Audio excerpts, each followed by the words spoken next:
Au final, la vie, elle te met toujours des trucs comme ça, tu vois, il faut arriver à s'adapter et à rebondir sur les opportunités ou les échecs.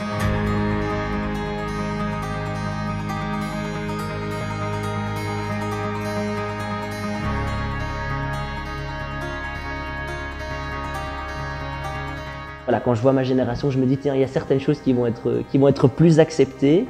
Je vais avoir besoin dans ma vie professionnelle d'avoir de l'interaction et même beaucoup d'interaction avec d'autres êtres humains. Et je pense qu'en effet cette pandémie a renforcé ce besoin, pouvoir les regarder dans les yeux, pouvoir voir leur bouche, pouvoir voir les expressions. Ça n'inclut certainement pas des masques parce que je trouve que même si c'est le but, ça crée des barrières. Et d'un point de vue encore personnel, c'est de entretenir des belles relations au niveau international. Donc si un jour je pourrais représenter les valeurs de la Belgique dans un autre pays, c'est quelque chose qui me ferait beaucoup de bien.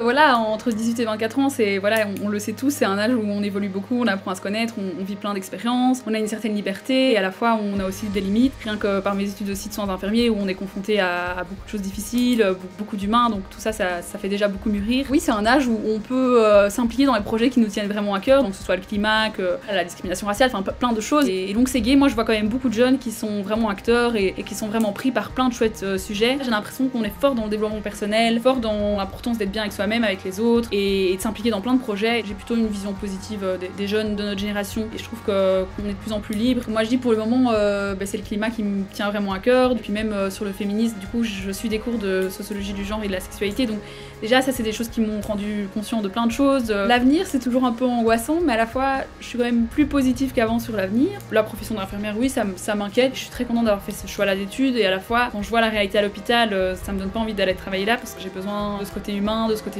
intellectuel et je peux autant aimer ce travail que le détester. Je me suis rendu compte aussi pendant ce confinement qu'il y a quand même vraiment l'importance du moment présent, c'est d'être bien dans ses choix et d'être bien avec soi-même. Et du coup j'ai un EP, donc petit album qui sortirait en février. Ça me stimule parce que ça me fait grave sentir vivante et j'ai besoin de ça. Que même si je prévois un maximum pour mon année, au final la vie elle te met toujours des trucs comme ça, tu vois, il faut arriver à s'adapter et à rebondir sur les opportunités ou les échecs. De toute façon la situation elle est comme elle est, on sait rien y faire, donc autant la tirer à notre avantage et essayer d'en faire un truc qui nous éclate.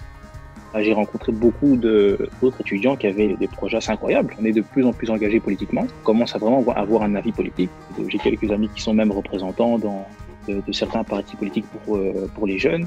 Je pense que ça va devenir inévitable de prendre sa place et de s'imposer. Je pense pas qu'on aura le choix. Clairement, je pense qu'il va y avoir un après-Covid. Déjà, le fait de travailler dans un monde beaucoup plus digital, cette empreinte va rester. Pas mal de personnes vont garder quand même une certaine appréhension par rapport à ce virus. Je suis convaincu que le marché de l'emploi, par exemple, ne reviendra pas à sa normale pré-Covid avant au moins 5 ans. Avoir des projets encore et encore, donc ça ne peut que bien continuer pour moi, donc je suis très positive. Tout dépend de moi, de mon temps de travail, de mon étude, c'est à moi de me donner les moyens pour réussir. Une fois que ce sera fait, je me projette dans mon boulot, achat de maison, achat de voiture, créer une famille, apprendre énormément de mon métier. C'est mes attentes pour l'année 2021. Pour ce qui est du futur, je fais mes études en priorité et la photo à côté. J'espère pouvoir vivre de la photo et de la vidéo, donc mon rêve ce serait de voyager, de combiner le voyage et la photo. Toute la période qui vient de se passer va impacter énormément les gens dans le futur. Même si ça passe, même si on trouve un vaccin, moi je resterai quand même assez prudent avec ça. Pour ces questions d'avenir, je pense que très incertain encore. Il y a beaucoup de gens qui parlent de changement,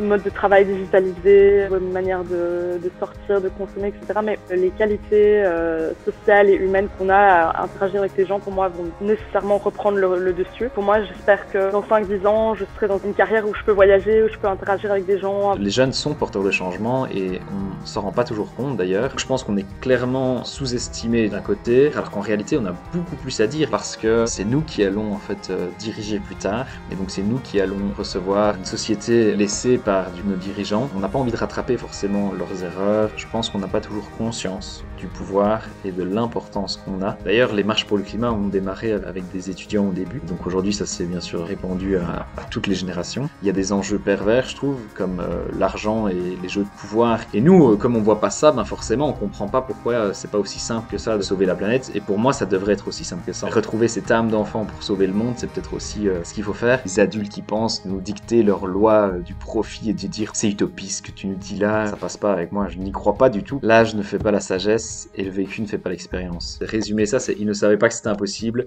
alors ils l'ont fait.